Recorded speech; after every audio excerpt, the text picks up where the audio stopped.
पहिला प्रश्न होता देव कोणता घ्यायचा, उत्तर भेटलं पंढरीश परमात्मा. आता दुसरा प्रश्न असा आहे की महाराज देव का घ्यायचा, कशा करता घ्यायचा, देवाची काय गरज आहे आमच्या संसारामध्ये, काय का देवाची, देव का घ्यायचा, तर दोन कारणामुळे देव घ्यायचा. पहिलं कारण सांगितलं आमच्या साधू संतांना, देव घ्यायचा तो सुखा करता, आणि दुसरं कारण सांगितलं देव घ्यायचा तो कीर्ती संपन्न होण्याकरता, मोठे पण प्राप्त करून घेण्याकरता. पहिलं असं पाहिजे आपल्याला, देव का घ्यायचा, तर पहिलं कारण सांगितलं सुखा करता. कारण तुमची आमची धडपड कशा करताय सध्या, तुम्ही बोला नाही तर फाशी घेऊन तुम्ही मोकळं फ्री बसा. सगळ्यांना अपेक्षा काय, मजा लागे दुःख व्हावे ऐसे कोणी भावे ना. ऐका, अगदी जन्मल्यापासून मरेपर्यंत, उठल्यापासून झोपेपर्यंत, गल्लीपासून दिल्लीपर्यंत, उंदरापासून इंद्रापर्यंत, आणि सरपंचापासून पंतप्रधानापर्यंत सगळ्याला अपेक्षा कशाची माहिती आहे का, सुखाची. पण गंमत अशी आहे बघा, जे आपल्याला पाहिजे का ते कधीच आपल्याला भेटत नाही, आणि जे आपल्याला नकोय का ते सगळेच आपल्याला राम राम घातल्याशिवाय राहत नाही. तुम्ही गंमत बघा ना, मुंसाचं दर्शन हवं असं प्रत्येकाला वाटतं, पण किती जरी शोध घेतला तरी दर्शन होत नाही. आणि मांजर सकाळी, दुसरं उदाहरण देतो, विलास मामा, तुमच्याकडे दुसऱ्याचे 10 रुपये असू द्या ते सकाळीच राम राम घालणार, आणि तुमच्या दुसऱ्याकडे लाख रुपये असू द्या ते कधी तोंड दाखवणार नाही. म्हणजे मला काय सांगायचंय, जी गोष्ट आपल्याला पाहिजे ती मात्र भेटत नाही, जी नको आहे ती मात्र आपल्याला सोडून जात नाही.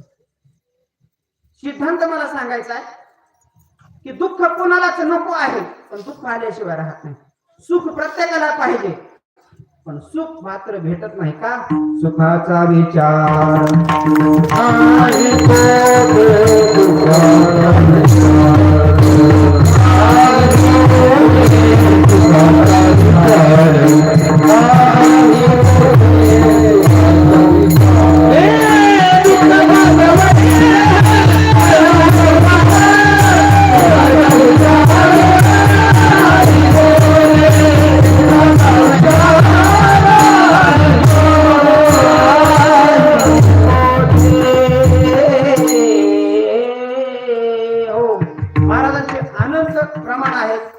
कामापुरता आपण घेतलं. ज्ञानोबा ज्ञानेश्वरी म्हणतात, मृत्यू लोकी सुखाची कहाणी ऐकी जेल कवनाचे श्रवण,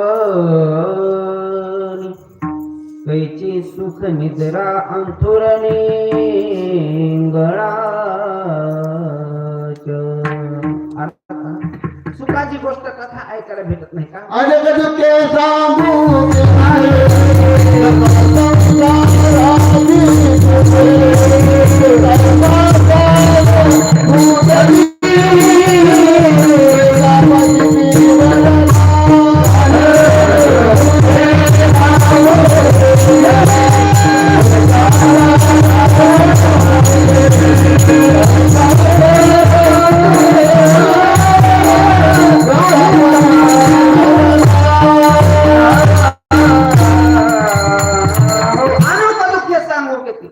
सांगायला गेलं तर कोणाला, पाषाणाला एवढा दुःख आहे. अर्थात देव का घ्यायचा, तर सुखा करता घ्यायचा. कारण देवाला सोडून दुसरीकडे सुख अनुभवायला भेटत नाही. तेने विना जीवा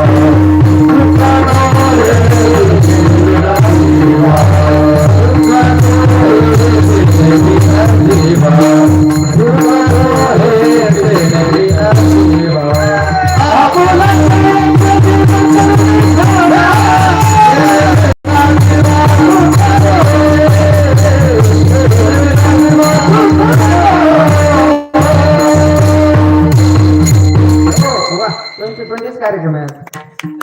कारण आमचे सवंगडी जरा कमी, सुरुवातीला तर 4च होते, आणि सगळ्याला किती लागते, राम भोलो बाई राम. अर्थात तेने विन जीवा सुख नोहे. ऐका, कुणाकडेही पहा, जो देखे सो दुखिया बाबा, सुखिया कोई